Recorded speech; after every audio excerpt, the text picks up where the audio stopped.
파도 소리가 멀리서 들려옵니다. 그리고 심짓하는 소리. 어느 밤의 이야기입니다. 한 승려가 제 머리카락을 한 움큼 움켜쥐고 있었습니다. 손이 떨렸습니다. 물그릇에 얼굴이 비쳤습니다. 하얗습니다. 어젯밤 잠자리에 들 때까지만 해도 검었던 머리였습니다. 법당은 그대로였습니다. 촌농도 문틈으로 드는 바람도 어젯밤 그대로였지요. 이 사람만 늙어 있었습니다. 누군가의 뒷모습이 스쳐갑니다. 이름도 얼굴도 아직은 보이지 않습니다. 눈 덮인 고갯길에 흙을 덮는 손이 스쳐갑니다. 그것이 무엇이었는지는 뒤에 가서 아시게 됩니다. 이 이야기는 지어낸 것이 아닙니다. 고려의 스님 일현이 엮은 삼국유사 탑상편에 그대로 실려있는 이야기입니다. 원문에는 그 절 이름이 세규사로 적혀 있지요. 이야기는 1200년쯤 전 신라 명주 땅의 한 장원에서 시작됩니다. 신라 때 세달사라는 절이 있었습니다. 그 절에는 멀리 떨어진 곳에 장원이 하나 딸려 있었지요. 절의 살림을 대는 땅이었습니다. 절이라고 해서 곡식이 하늘에서 떨어지는 것은 아니니까요. 그 장원이 있던 곳이 명주 난리군, 지금의 강릉 언저리입니다. 바다가 가까워 새벽이면 안개가 마을을 덮었다가 해가 오르면 천천히 거치는 그런 땅이었습니다. 본사에서는 승려 하나를 그곳으로 내려보내 장원을 맡아 지키게 했습니다. 그 승려의 이름이 조신이었습니다. 장원을 맡은 승려를 지장이라 불렀습니다. 하는 일은 단출했지요. 봄에는 씨를 얼마나 뿌렸는지 적고 여름에는 비가 며칠이나 왔는지 적었습니다. 가을에는 거둔 곡식을 헤아려 적고 본사로 보낼 곡식과 배를 따로 갈무리해 두었지요. 조씨는 셈이 밝고 말수가 적은 사람이었습니다. 10년 가까이 그 자리를 지키는 동안 한 번도 셈이 틀린 적이 없었다고 합니다. 그러니 본사에서도 그를 믿고 다시 부르지 않았던 것이겠지요. 장원에는 늙은 종이 하나 있었습니다. 조신이 오기 훨씬 전부터 그 땅에 있던 사람이었지요. 그 노인은 아침이면 마당을 쓸고 저녁이면 삿갓을 벗어 털며 그날 일을 일러주었습니다. 스님, 올해는 배가 작년만 못하겠습니다. 여름에 비가 하도 안 와서요. 그러면 본사에 보낼 것부터 채우고 남는 것으로 겨울을 나야지요. 두 사람이 나누는 이야기는 늘 그런 것이었습니다. 곡식이 몇 섬이고 배가 몇 필이고 겨울을 어떻게 나느냐 하는 것 말입니다. 어느 가을이었습니다. 장원 어기로 행차가 들어섰습니다. 명주 태수 김은공의 행차였지요. 고을 땅을 두루 살피러 나선 길에 절의 장원에도 들른 것이었습니다. 이런 일은 몇 해에 한 번 있을까 말까 한 일이라 장원 사람들이 새벽부터 마당을 쓸고 길을 골랐습니다. 늙은 종이 조신의 소매를 잡아 마당 맨 끝으로 데려갔습니다. 스님은 여기 서 계셔야 합니다. 그리고 태수 어른 행차 때는 무슨 일이 있어도 고개를 들면 아니 됩니다. 조신은 알겠다고 했습니다. 절 살림을 맡은 승려라 해도 태수의 행차 앞에서는 마당 끝에 서는 사람이었으니까요. 그것이 그의 자리였습니다. 행차에는 태수의 딸도 함께 있었습니다. 가마에서 내리는 옷자락이 잠깐 보였지요. 어깨에 두른 얇은 표가 바람에 흔들렸습니다. 조씨는 고개를 숙이고 있었습니다. 들면 안 된다고 방금 다짐까지 해놓고서 그는 눈을 들고 말았습니다. 왜 그랬는지는 그 자신도 끝내 설명하지 못했습니다. 그리고 그대로 굳어버렸습니다. 낭자가 법당 쪽으로 걸음을 옮기다가 마당에 늘어선 승려들에게 가볍게 합장을 했습니다. 그때 두 사람의 눈이 마주쳤습니다. 아주 잠깐이었지요. 조씨는 그제야 놀라 고개를 떨어뜨렸습니다. 심장이 발밑으로 내려앉는 것 같았습니다. 낭자는 곧 시선을 돌리고 지나갔습니다. 그뿐이었습니다. 말 한마디 오간 것도 아니었고 이름을 물은 것도 아니었습니다. 세상에는 그렇게 아무것도 아닌 일이 한 사람의 남은 평생을 뒤집어 놓는 수가 있는 모양입니다. 해질 무렵 행차는 떠났습니다. 마당에는 발자국만 어지럽게 남았지요. 늙은 종이 비를 들고 나와 그것을 쓸기 시작했습니다. 조씨는 그 자리에 한참을 서 있었습니다. 아무 일도 일어나지 않은 하루였습니다. 그런데 이상하게도 아무 일도 없지가 않았습니다. 그날 밤 조씨는 문서를 펴놓고 앉았습니다. 그런데 숫자가 눈에 들어오지 않았습니다. 같은 줄을 3번을 읽고도 무슨 소린지 몰랐지요. 그는 붓을 내려놓고 등잔불만 오래 바라보았습니다. 승려가 품어서는 안 될 마음이라는 것을 그 자신이 누구보다 잘 알고 있었습니다. 알면서도 지워지지 않으니 그것이 더 괴로운 일이었지요. 며칠 뒤 조씨는 본사에 보낼 곡식을 지고 길을 나섰습니다. 장원에서 절로 가려면 고개를 하나 넘어야 했지요. 억새가 우거지고 돌이 많은 고개였습니다. 그 고개의 이름이 해현이었습니다. 조씨는 그날도 여느 때처럼 그 고개를 넘었습니다. 그 이름을 다시 떠올리게 될 날이 오리라고는 그때는 생각조차 하지 못했지요. 그해 겨울부터 조씨는 밤이면 자주 길을 나섰습니다. 장원에서 낙산까지는 걸어서 한나절 길이었지요. 솔숲을 지나면 바다가 나오고 그 바다가 내려다 보이는 자리에 관음보살을 모신 법당이 있었습니다. 사람들이 대비님이라 부르며 찾아와 절하던 곳이었습니다. 조씨는 늘 사람들이 다 잠든 뒤에야 그 길을 걸었습니다. 낮에는 갈 수 없는 걸음이었기 때문입니다. 법당에 들어서면 조씨는 오래 엎드렸습니다. 그리고 아무도 못 듣게 빌었지요. 그 사람과 인연을 맺게 해달라는 것이었습니다. 승려가 할 소원이 아니라는 것을 알면서도 그는 그 말을 끝내 거두지 못했습니다. 관음보살은 반쯤 눈을 감은 채 아래를 내려다보고 있었습니다. 그 얼굴은 웃는 것도 아니고 나무라는 것도 아니었습니다. 그저 다 보고 있으면서 아무 말도 하지 않는 얼굴이었지요. 한 해가 갔습니다. 그리고 또 한 해가 갔지요. 봄에는 솔숲의 송화가루가 노랗게 날렸고 여름에는 물이 불어 길이 끊기는 바람에 그냥 돌아온 날도 있었습니다.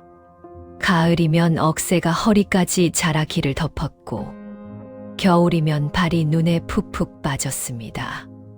그렇게 몇 해 동안 조신이 그 길을 몇 번이나 걸었는지는 그 자신도 세지 못했습니다. 다만 신은 2켤레를 갈아 신었다고 합니다. 집신이 닳는 만큼 세월도 닳고 있었던 것이지요. 낮에 조신은 여전히 성실한 지장이었습니다. 곡식을 헤아리고 문서를 적고 본사로 보낼 것을 갈무리했지요. 아무도 그가 밤마다 어디를 다녀오는지 몰랐습니다. 늙은 종만이 가끔 스님 얼굴이 많이 상하셨다고 했을 뿐입니다. 조씨는 그럴 때마다 요즘 잠이 잘 안 온다고만 대답했습니다. 거짓말은 아니었지요. 잠을 자지 않고 걸어 다녔으니 말입니다. 그러던 어느 날이었습니다. 늙은 종이 마당을 쓸다가 지나가는 말처럼 한마디를 던졌습니다. 스님, 태수댁따님 혼사가 정해졌다더군요. 날도 잡았답니다. 좋은 자리라고들 하대요. 노인은 그 말이 무슨 뜻인지도 모르고 한 말이었습니다. 그저 고울에 도는 이야기 하나를 옮겼을 뿐이지요. 조 씨는 아무 대답도 하지 않았습니다. 다만 손에 들고 있던 되박이 스르르 기울어 곡식이 마당에 쏟아졌습니다. 늙은 종이 놀라 달려와 그것을 쓸어 담는 동안 조 씨는 그 자리에 선 채로 쏟아진 곡식만 내려다보고 있었습니다. 여태 한 번도 셈이 틀린 적이 없던 사람이었는데 말입니다. 그날 밤에도 조 씨는 길을 나섰습니다. 이번이 마지막이라는 것을 알면서 걷는 걸음이었지요. 바람이 몹시 불었습니다. 솔숲이 밤새 우는 소리를 냈고 파도는 여느 때보다 높았습니다. 조 씨는 그 소리를 들으며 한 번도 쉬지 않고 걸었습니다. 걸음을 멈추면 주저앉을 것 같았기 때문입니다. 법당에 들어서자마자 조 씨는 무너지듯 엎드렸습니다. 어찌하여 저에게는 아니 되는 것입니까? 그는 그 말을 하고 나서 오래 울었습니다. 원망이 반이고 부끄러움이 반이었지요. 몇 해를 밤길을 걸어와 빌었는데 달라진 것이 하나도 없었습니다. 아니, 달라질 리가 없는 소원이었지요. 장원 끄트머리에 서서 고개도 못 들던 승려가 태수댁따님을 마음에 품었으니 말입니다. 그것을 알면서 빌었으니 누구를 원망하겠습니까? 관음보살은 여전히 반쯤 눈을 감은 채 아무 말이 없었습니다. 울다 지친 조 씨는 몸을 일으켜 등잔에 불을 붙였습니다. 기름을 새로 붓고 심지를 조금 돋우었지요. 심지는 아직 길었습니다. 밤을 꼬박 새우고도 남을 만큼이었습니다. 조 씨는 그 불빛 앞에 다시 앉았습니다. 이제 그만 돌아가야 한다고 생각하면서도 몸이 일어나지지가 않았습니다. 바깥에서 파도 소리가 들려왔습니다. 밀려왔다가 물러가고 다시 밀려왔다가 물러갔지요. 그 소리는 사람을 달래는 데가 있습니다. 불꽃이 한 번 크게 흔들렸습니다. 소리가 조금씩 멀어졌습니다. 눈꺼풀이 무거워졌고 법당 안이 아주 조용해졌습니다. 그런데 그때 문 두드리는 소리가 났습니다. 조 씨는 처음에 바람인 줄 알았지요. 그런데 소리는 다시 났습니다. 한 번, 두 번, 그리고 세 번. 서두르지 않는 소리였습니다. 이 밤중에 이 외진 절집 문을 두드릴 사람이 누가 있겠습니까? 조 씨는 옷깃을 여미고 일어나 문 쪽으로 갔습니다. 손이 문고리에 닿았을 때 그는 잠시 망설였습니다. 문을 열었습니다. 그리고 조 씨는 그 자리에 굳어버렸습니다. 문 밖에 그 사람이 서 있었기 때문입니다. 태수댁 따님이었습니다. 머리에는 서리가 하얗게 앉았고 씨는 흙투성이었지요. 어깨에 두른 얇은 표는 어디에 걸렸는지 한쪽이 찢겨 있었습니다. 먼 길을 혼자 걸어온 것이 한눈에 보였습니다. 조 씨는 무슨 말을 해야 할지 몰라 그저 문고리를 쥔 채 서 있기만 했습니다. 먼저 말을 꺼낸 쪽은 낭자였습니다. 저는 스님을 뵌 그날부터 마음으로만 스님을 알고 있었습니다. 한 번도 입 밖에 낸 적은 없지요. 그런데 혼처가 정해지고 나니 이대로 가면 평생 후회하겠더군요. 부모의 명을 어기고 왔습니다. 저는 이제 돌아갈 곳이 없습니다. 조 씨는 왜 왔느냐고 묻지 않았습니다. 어찌 이럴 수 있느냐고 나무라지도 않았지요. 물을 것도 나무랄 것도 실은 자기 쪽에 있다는 것을 알았기 때문입니다. 그는 그 자리에서 등잔불을 끄고 낡은 바랑 하나를 챙겨 어깨에 짊어졌습니다. 그리고 두 사람은 그 밤에 길을 떠났습니다. 달빛이 길 위에 하얗게 깔려 있었고 등 뒤에서 파도 소리가 오래도록 따라왔습니다. 두 사람이 걸음을 멈춘 곳은 아무도 두 사람을 모르는 고을이었습니다. 산 아래에 방 한 칸을 겨우 얻었지요. 벽은 손바닥만한 구멍이 뚫려 있었고 아궁이는 불을 떼면 연기가 방으로 새어들었습니다. 그래도 낭자는 그 방을 보고 좋다고 했습니다. 조 씨는 그 말을 듣고 처음으로 소리내어 웃었습니다. 그날 밤 두 사람은 처음으로 손을 맞잡았습니다. 조 씨는 제 손이 부끄러웠습니다. 꼭씩 자루를 쥐고 문서를 쥐던 손이라 마디가 굵고 여기저기 갈라져 있었기 때문이지요. 낭자의 손은 희고 매끄러웠습니다. 조신이 슬그머니 손을 놓자 낭자는 소리 없이 웃고는 그 손을 다시 잡아 주었습니다. 그런데 두 사람에게는 여러 해가 지나도록 아이가 없었습니다. 아내는 그것을 오래 마음에 두었지요. 그러다 두 사람의 머리에 흰 것이 하나둘 보이기 시작할 무렵 첫 아이가 태어났습니다. 사내 아이였습니다. 늦게 얻은 자식이라 조씨는 아이를 받아 안고 한참을 들여다보았습니다. 아내가 옆에서 어떠시냐고 물었지요. 조씨는 대답 대신 아이의 손가락을 하나하나 세어보았습니다. 10개가 다 있었습니다. 살림은 넉넉하지 않았습니다. 조씨는 남의 밭을 갈아주고 곡식을 얻어왔고 아내는 밤이면 배를 짰지요. 태수댁에서 자란 사람이 배틀 앞에 앉는 것을 보고 조씨는 몇 번이나 미안하다고 했습니다. 그때마다 아내는 같은 대답을 했습니다. 저는 지금이 좋다고요. 그 시절에는 밥 한 그릇을 둘이 나누어 먹어도 이상하게 배가 불렀습니다. 늦둥이는 하나에서 둘이 되고 둘에서 셋이 되었습니다. 그리고 마침내 5이 되었지요. 마당이 좁아 아이들이 뛰기 시작하면 흙먼지가 뽀얗게 일었습니다. 아내는 그 먼지를 손으로 저으면서도 아이들을 나무라지 않았습니다. 조씨는 일을 마치고 돌아오는 길에 저 멀리서 들려오는 아이들 소리를 듣고는 걸음을 빨리 하곤 했지요. 그것이 그 시절 그의 낙이었습니다. 저녁이면 7 식구가 좁은 방에 둘러앉았습니다.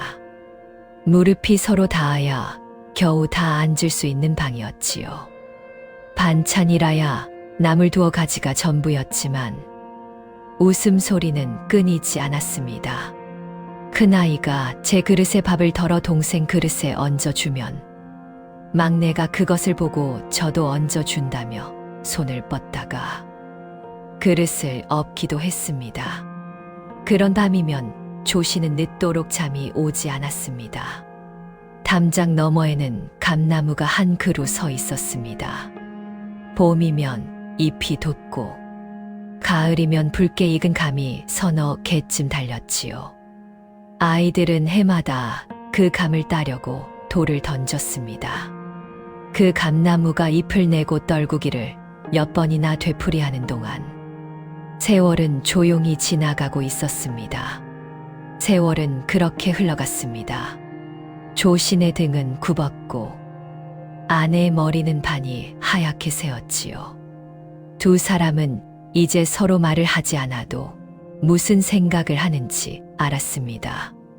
좋은 일에도 크게 웃지 않고 굳은 일에도 크게 놀라지 않게 되었지요.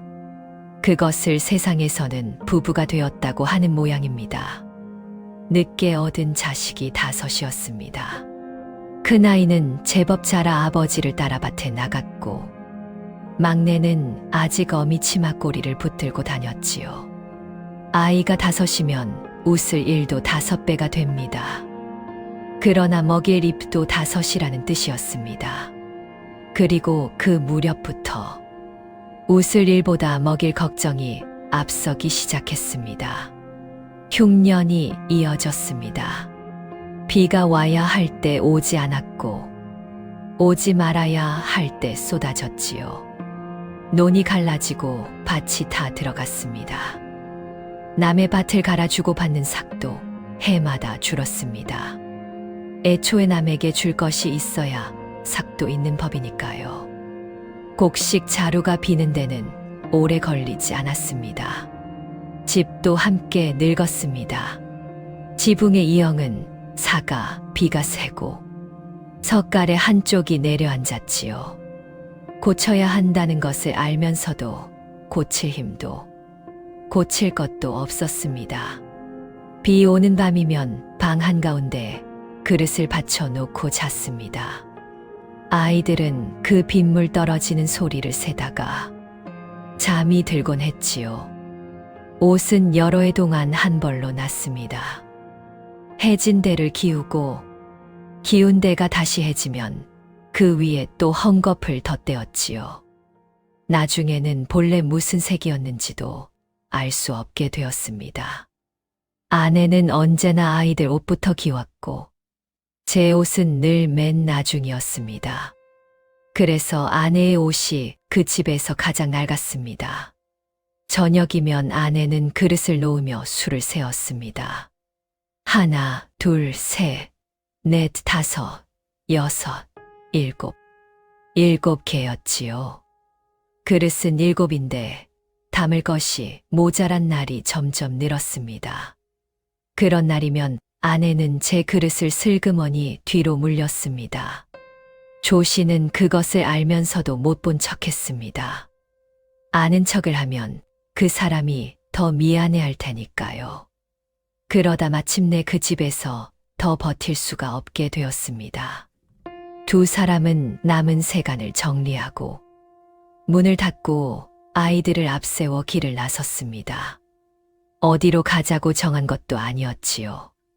다만 여기 있으면 다 죽겠다는 것만은 알았습니다. 조 씨는 문고리를 한참 붙들고 있다가 놓았습니다. 한평생의 살림이 등에 진 보따리 2개가 되어 있었습니다. 그때부터 10년을 길에서 살았습니다. 이 고을에서 저 고을로, 이 고개에서 저 고개로 옮겨 다녔지요. 여름에는 나무 그늘에서 자고, 겨울에는 사정에서 남의 집 헛간을 빌렸습니다.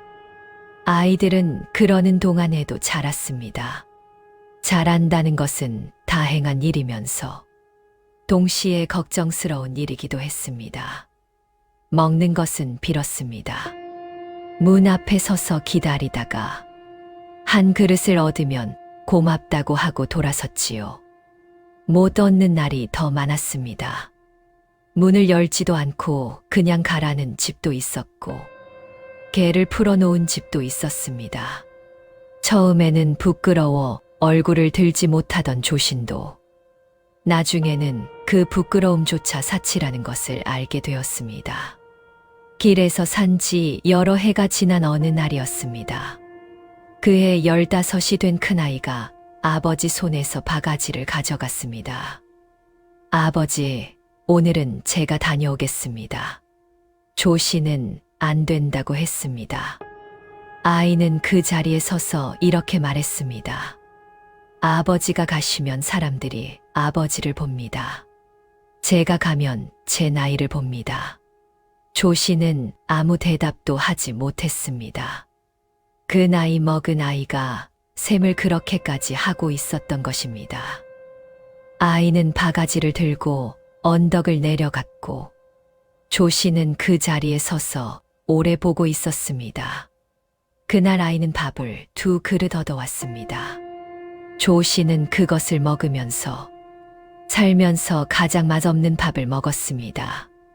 밤이면 아이들을 나란히 눕히고 옷가지를 덮어주었습니다.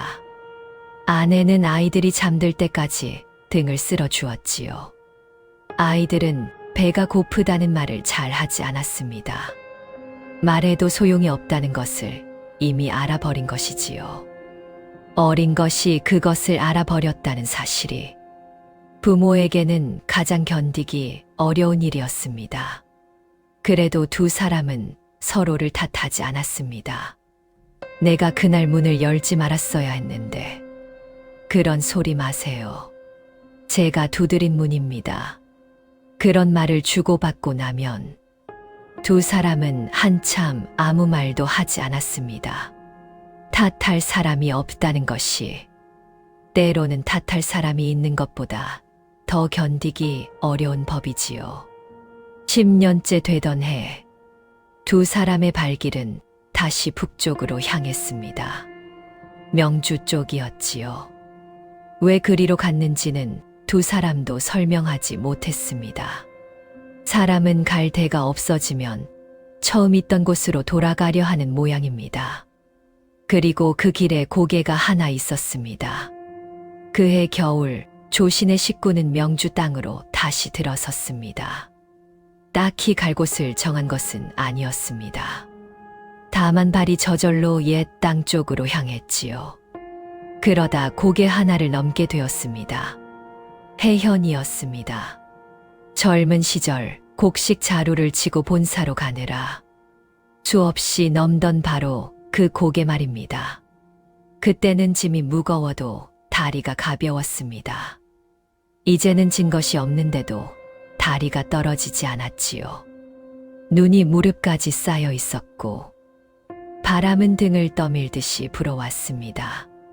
앞장선 것은 15살 된 큰아이였습니다. 어려서부터 제 몫을 하던 아이였지요.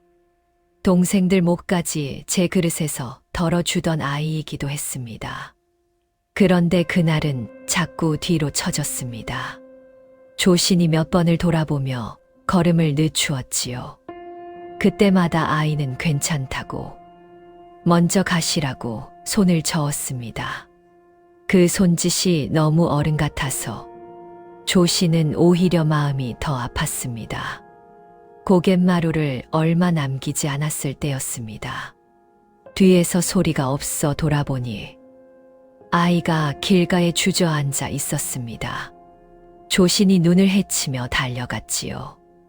아이는 눈을 뜨고 아버지를 보았습니다. 그리고 무어라 말을 하려다가 그만두었습니다. 조씨는 아이를 업었습니다. 그리고 몇 걸음 옮기다가 이상한 생각이 들었습니다. 가벼웠습니다. 15살 먹은 사내아이가 이렇게 가벼울 리가 없는데 말입니다. 언제부터 이렇게 되었을까? 조씨는 그 생각을 더 잊지 못하고 그냥 걸었습니다. 아내도 뒤에서 아무 말이 없었습니다. 눈길 위에 두 사람의 발자국만 나란히 이어졌지요. 고갯마루에서 조신의 발이 멈췄습니다. 등에 업힌 아이가 조용해진 지 한참이 지난 뒤였습니다. 두 사람은 길가의 언 땅을 팠습니다. 연장이 없어 돌멩이와 맨손으로 팠지요. 손이 갈라지고 손톱이 깨졌지만 이상하게 아프지가 않았습니다. 아이를 눕히고 흙을 덮고 그 위에 돌을 몇 개 올려놓았습니다. 표라도 해두어야 나중에 다시 찾아올 수 있을 테니까요. 조씨는 그 자리에 오래 서 있었습니다. 그러는 사이 눈이 내려 새로 덮은 흙 위를 금세 하얗게 덮어버렸습니다. 아내는 통곡하지 않았습니다. 남은 아이들이 보고 있었기 때문이지요. 다만 등을 돌린 채 어깨만 가늘게 흔들렸습니다. 조씨는 그 어깨에 손을 얹으려다가 그만두었습니다. 무슨 말을 해도 위로가 되지 않을 것을 알았기 때문입니다. 그리고 저 사람이 지금 무너지면 이 식구가 그대로 주저앉는다는 것도 알았지요. 두 사람은 그렇게 한참을 서 있다가 말없이 남은 아이들의 손을 다시 잡았습니다. 그날 저녁 아내가 그릇을 놓는데 손이 멎었습니다. 하나, 둘, 셋. 넷, 다섯, 여섯. 그리고 하나가 남았습니다. 아내는 그 마지막 그릇을 한참 들고 있다가 도로 내려놓았습니다. 그날부터 그 집의 그릇은 6개였습니다. 식구는 남은 내 아이를 데리고 길가의 자리를 잡았습니다. 더 걸을 힘이 없었기 때문이지요. 띠풀을 베어다 얽고 나뭇가지로 기둥을 세워 겨우 비바람을 가렸습니다. 집이라 부르기도 민망한 것이었지만 그래도 지붕이 있으니 아이들이 서로 붙어 앉아 잘 수는 있었습니다. 조 씨는 낮이면 나가 품을 팔았습니다. 그러나 겨울에 품을 팔 데가 어디 흔하겠습니까? 얻는 것이 없으면 빈손으로 돌아왔지요. 어느 날은 10살 난 딸아이가 제가 다녀오겠다고 나섰습니다. 어른이 가면 문을 안 열어주는 집도 아이가 가면 열어준다는 것이었지요. 그 말이 틀리지 않았기 때문에 부모는 말리지를 못했습니다. 말리지 못한 것이 부끄러워 두 사람은 서로 눈도 마주치지 못했습니다. 아이는 낡은 바가지 하나를 들고 마을로 내려갔습니다. 부모는 그 작은 뒷모습이 언덕 너머로 사라질 때까지 그 자리에 서서 보았습니다. 한참 뒤였습니다. 마을 쪽에서 개 짖는 소리가 났습니다. 한 마리가 짖자 여러 마리가 따라 짖었지요. 그러다 소리가 뚝 그쳤습니다. 조 씨는 자리에서 일어섰고 아내는 일어서지도 못한 채 그쪽만 보고 있었습니다. 아이는 절뚝이며 돌아왔습니다. 바가지는 들고 있지 않았습니다. 어디서 잃어버렸는지도 말하지 않았지요. 아이는 울지도 않았습니다. 다만 아버지를 올려다보며 미안하다고 했습니다. 밥을 못 얻어와서 미안하다고요. 조 씨는 그 말에 아무 대답도 하지 못했습니다. 아내가 아이를 안아 들고 안으로 들어갔고 조 씨는 그 자리에 선 채로 한참 동안 하늘만 올려다보았습니다. 그날 밤부터 아이는 자리에 누웠습니다. 열이 올랐다 내렸다 했지요. 약을 지을 돈도 없었고 지어줄 사람도 없었습니다. 할 수 있는 일이라고는 찬 수건을 갈아 이마에 얹어주는 것뿐이었습니다. 부부는 등잔 하나를 사이에 두고 마주 앉아 아이를 지켰습니다. 그러는 동안 두 사람 사이에는 한마디 말도 오가지 않았습니다. 그날 밤은 유난히 길었습니다. 아이는 자다 깨달을 되풀이했고 그때마다 어미가 이마를 짚어주었지요. 조 씨는 문 쪽에 앉아 바깥만 내다보고 있었습니다. 할 말이 없어서가 아니었습니다. 할 수 있는 말이 없어서였지요. 위로를 하자니 거짓말이 될 것 같고 미안하다고 하자니 그 말이 너무 헐거웠습니다. 등잔의 기름은 벌써 바닥을 보이는데 두 사람 중 누구도 그것을 갈러 일어나지 않았습니다. 그렇게 한참이 흘렀습니다. 먼저 입을 뗀 쪽은 아내였습니다. 목소리는 낮았고 떨림도 없었습니다. 울음을 참는 목소리가 아니라 울 것을 이미 다 울고 난 사람의 목소리였지요. 여보, 제 말을 끝까지 들어주시겠습니까? 조 씨는 고개를 돌리지 못한 채 그러라고만 했습니다. 무슨 말이 나올지 어쩌면 그도 오래전부터 알고 있었는지 모릅니다. 다만 먼저 꺼낼 용기가 없었을 뿐이지요. 제가 당신을 처음 뵈던 날을 생각합니다. 그때 저는 얼굴이 고왔고 옷도 깨끗했지요. 당신도 그러셨고요. 밥 한 그릇을 둘이 나누어 먹어도 배가 불렀습니다. 배옷 한 벌을 나누어 입어도 이상하게 춥지가 않았어요. 그 40년이 저는 아깝지 않습니다. 하루도 아깝지 않아요. 그것만은 믿어 주십시오. 조 씨는 그 말에 옛일이 떠올랐습니다. 낯선 고을의 방 한 칸을 겨우 얻고 나서 두 사람이 처음으로 손을 맞잡던 밤 말입니다. 그때 아내의 손은 희고 매끄러웠지요. 곡식 자루를 쥐고 문서를 쥐던 제 손이 부끄러워 조 씨는 얼른 손을 놓았더랬습니다. 아내는 그런 그를 보고 소리 없이 웃고는 놓은 손을 다시 잡아주었습니다. 그것이 40년 전 일입니다. 그런데 여보, 붉은 얼굴의 고운 웃음도 풀잎에 맺힌 이슬이었습니다. 굳게 맺은 언약도 바람에 날리는 버들가지였고요. 이슬은 해가 뜨면 마르고 버들가지는 바람 한 번에 흩어지지요. 저는 이 나이가 되어서야 그걸 알았습니다. 우리가 게을렀던 것도 아니고 모질게 살았던 것도 아닌데 말입니다. 바깥에서 마른 나뭇가지가 서로 스치는 소리가 들렸습니다. 당신은 제가 있어 더 짐이 되고 저는 당신이 있어 더 근심이 됩니다. 조 씨는 그제야 아내를 보았습니다. 아내도 그를 똑바로 보고 있었지요. 원망하는 눈이 아니었습니다. 오래 앓다가 마침내 마음을 정한 사람의 눈이었습니다. 헤어집시다, 여보. 그것이 서로를 살리는 길입니다. 조 씨는 아무 말도 하지 못했습니다. 아니라고 해야 했지요. 그런 소리 말라고, 조금만 더 견뎌보자고, 봄이 오면 나아질 거라고 붙잡아야 했습니다. 그런데 입이 떨어지지가 않았습니다. 아내의 말에 틀린 데가 한 군데도 없었기 때문입니다.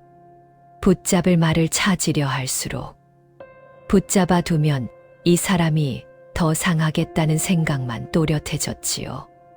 그 침묵이 그날 밤 가장 아픈 소리였습니다. 두 사람은 잠든 아이들을 오래 바라보았습니다. 40년 전 이 사람은 부모의 명을 어기고 제 발로 남의 집 문을 두드렸던 사람입니다. 그날 밤 문 밖에 서서 저는 이제 돌아갈 곳이 없다고 말하던 사람이지요. 그런 사람이 이제 제 자식을 둘씩 나누어 데려가자는 말을 하고 있었습니다. 아내의 눈에서 그제야 눈물이 한 줄 흘러내렸습니다. 저는 아이 둘을 데리고 고향 쪽으로 가보겠습니다. 당신은 남쪽으로 가세요. 그쪽이 겨울을 나기가 낫다고들 하더군요. 말은 이미 다 정해져 있었습니다. 어느 아이를 누가 데려갈지, 어느 길로 갈지까지도요. 아내가 몇 밤을 혼자 앉아 그것을 셈했을지 생각하니 조 씨는 목이 메었습니다. 그는 그저 고개를 끄덕였습니다. 날이 부옇게 밝아올 무렵 두 사람은 마지막으로 손을 맞잡았습니다. 그런데 조 씨는 그때 이상한 것을 보았습니다. 흰 손이 없었습니다. 아내의 손도 제 손처럼 갈라지고 마디가 굵어지고 손톱이 닳아 있었지요. 부끄러워 얼른 놓았던 그 손이 40년 동안 제 손과 똑같아져 있었던 것입니다. 조 씨는 그 손을 참아 놓지 못했습니다. 먼저 등을 돌린 쪽은 아내였습니다. 아이 둘의 손을 잡고 한 번도 뒤를 돌아보지 않고 걸어갔습니다. 돌아보면 걸음이 멎을 것을 아는 사람의 걸음이었지요. 조신도 남은 아이들을 데리고 반대편으로 발을 뗐습니다. 10걸음쯤 갔을까요? 그는 끝내 참지 못하고 고개를 돌렸습니다. 그 순간 눈이 떠졌습니다. 길이 아니었습니다. 아이도 없고 아내도 없었습니다. 낙산의 법당이었지요. 조씨는 관음보살 앞에 엎드린 그 자세 그대로 차가운 마루에 뺨을 댄 채 누워 있었습니다. 등잔불이 켜져 있었습니다. 조신이 어젯밤 제 손으로 붙인 바로 그 불이었지요. 심지는 아직 남아 있었고 불꽃은 여전히 흔들리고 있었습니다. 밤은 지나지 않았습니다. 문틈으로 드는 바람도 멀리서 밀려오는 파도 소리도 어젯밤 그대로였습니다. 40년이 등잔 하나가 다 타기도 전에 지나가 있었던 것입니다. 조 씨는 제 손바닥을 펴보았습니다. 아무것도 없었습니다. 몇 해를 두고 그토록 빌었던 것을 그는 방금 다 가져보았습니다. 혼인도 해보았고 자식도 5을 두어보았고 40년을 함께 살아도 보았습니다. 그리고 그것을 하나씩 다 잃어도 보았지요. 그런데 손에 남은 것이 없었습니다. 얻어본 것도 잃어본 것도 이 방 안에서는 한 발짝도 일어나지 않은 일이었습니다. 조 씨는 천천히 손을 들어 제 얼굴을 만져보았습니다. 그리고 수염을 쓸어내리다가 손을 멈추었습니다. 다시 머리를 쓸어보았습니다. 어젯밤 잠들 때까지만 해도 검었던 수염과 머리털이 하나도 남김없이 하얗게 새어 있었습니다. 꿈은 하룻밤이었는데 몸은 40년을 살고 돌아온 것이지요. 조 씨는 제 흰 머리를 움켜쥔 채 한동안 일어나지 못했습니다. 얼마나 그러고 있었을까요?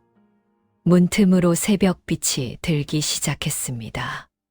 조 씨는 천천히 몸을 일으켜 관음보살을 올려다보았습니다. 반쯤 감긴 그 눈은 어제와 조금도 다르지 않았습니다. 웃는 것도 아니고 나무라는 것도 아닌 그 얼굴 그대로였지요. 그런데 이상하게도 어제와는 아주 다르게 보였습니다. 달라진 것은 그 얼굴이 아니라 그것을 보는 사람이었으니까요. 몇 해를 밤길을 걸어와 빌었던 그 소원이 이제는 하나도 간절하지가 않았습니다.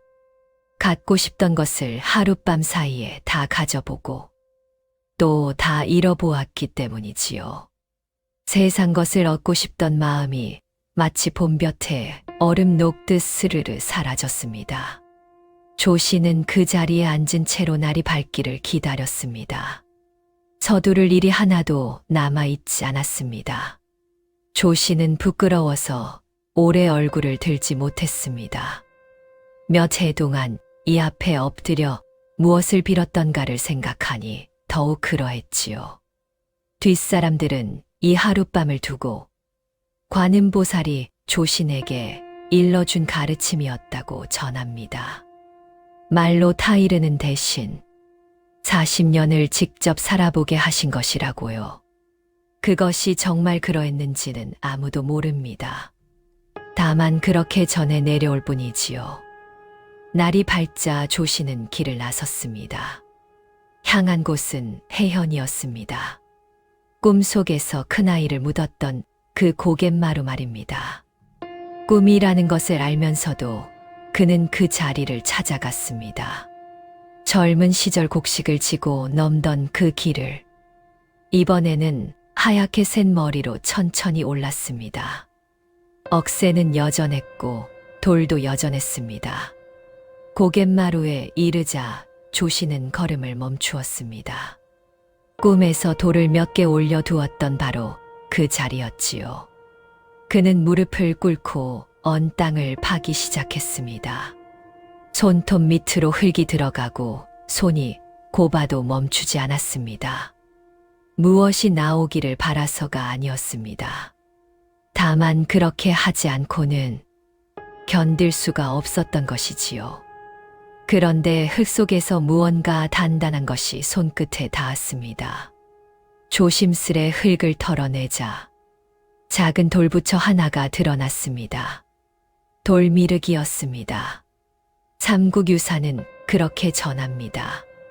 꿈에서 아이를 묻었던 자리를 파보니 돌미륵이 나왔다고요. 조씨는 그것을 오래 들여다보았다고 합니다. 무슨 생각을 했는지까지는 전하지 않습니다. 장원으로 돌아온 조씨는 맡아오던 일을 내려놓았습니다. 곡식을 헤아리던 문서도 본사로 보내던 셈도 다른 이에게 넘겼지요. 10년을 붙들고 있던 것을 놓는 데는 하루도 걸리지 않았습니다.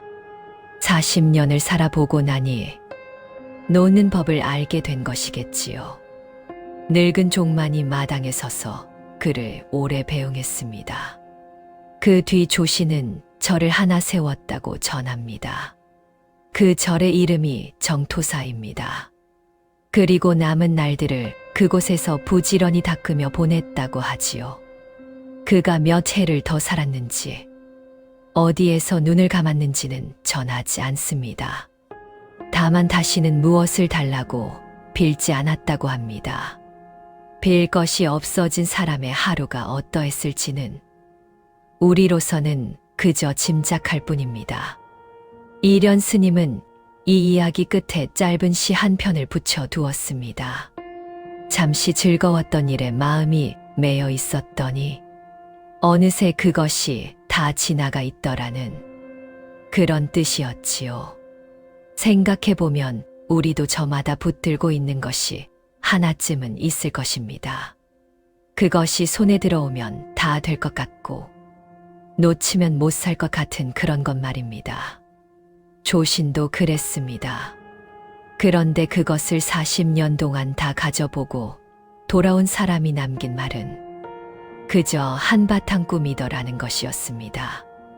오늘 밤 이야기는 여기까지입니다. 부디 오늘 밤 좋은 꿈 꾸시기를 바랍니다.